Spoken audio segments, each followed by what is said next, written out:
Hi there, Steve Kaufman here.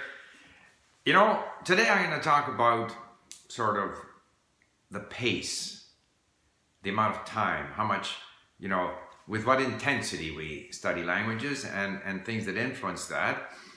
And I'm going to start by confessing that I haven't been doing much Arabic learning the last little while. So, first of all, the reason for that is that, first of all, I had a new floor laid here in our little house, so that disrupted my routine. Second of all, my wife discovered this Spanish serial on Netflix called Gran Hotel, and we've been watching that for 2-3 hours every evening. So that takes away from my Arabic study time. And it's just a series of things. And then next week, we have people coming to stay with us, Swedish friends, people that I, worked with in the lumber business for over 20 years, at least the husband there, and they're a couple coming to visit with us. And that's certainly going to limit the amount of time I have for Arabic. And so it got me to thinking about this whole issue that when we study languages, when I study a language, especially today, I'm studying it for myself, and there will be periods when for one reason or another you can't find the time, you can't fit it in. And it's unpleasant to put pressure on yourself. And if I think back, for example, unfortunately now that I've started learning more languages and I'm putting up videos every twice a week, I feel now a greater sense of obligation to progress in a language. But when I started all this stuff with Russian, which was the first sort of language that I decided to go after, I mean, I can't remember, but I think I went a year or more before I even spoke the language.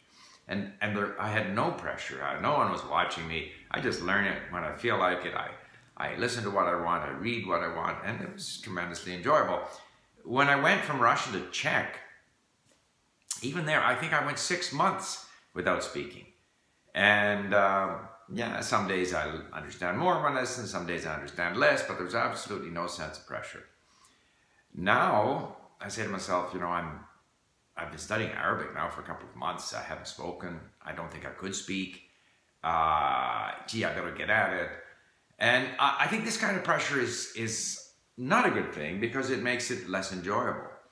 So I guess I'm saying that the fact that I haven't done any Arabic for a couple of days and that next week is also going to be a slow period in my Arabic learning shouldn't matter.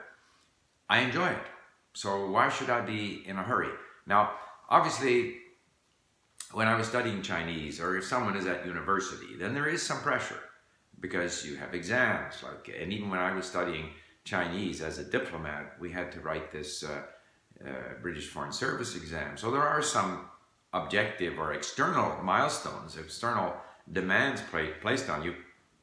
But typically in those situations, if you're a university student or a high school student, that's what you are, a student. You basically can spend as much time as you want on learning. Or I was paid by my employer to learn, so it's a full-time job. Where it's not a full-time job, where you're learning on your own, out of interest, I think it's important to go at your own pace. Language learning is not a race. It's not a performance sport, Every so often I review my comments at YouTube and there's people that come on and say, Steve speaks such and such a language very poorly.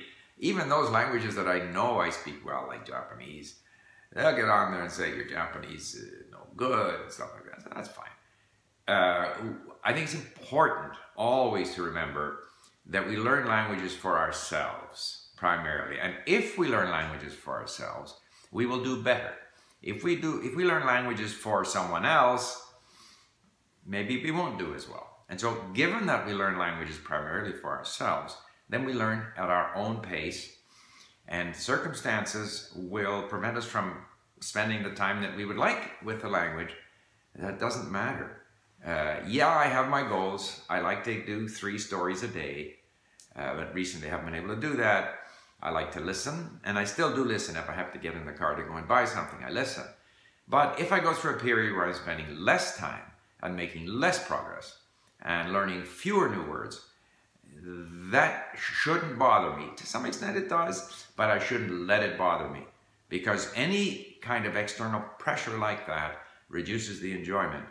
And ultimately, our success in language learning depends on us enjoying the process. So there you have it, a few thoughts on this whole question of, our learning pace and those periods when we're not able to spend as much time with the language as we would like. I look forward to your comments, and if you enjoy these videos, please subscribe.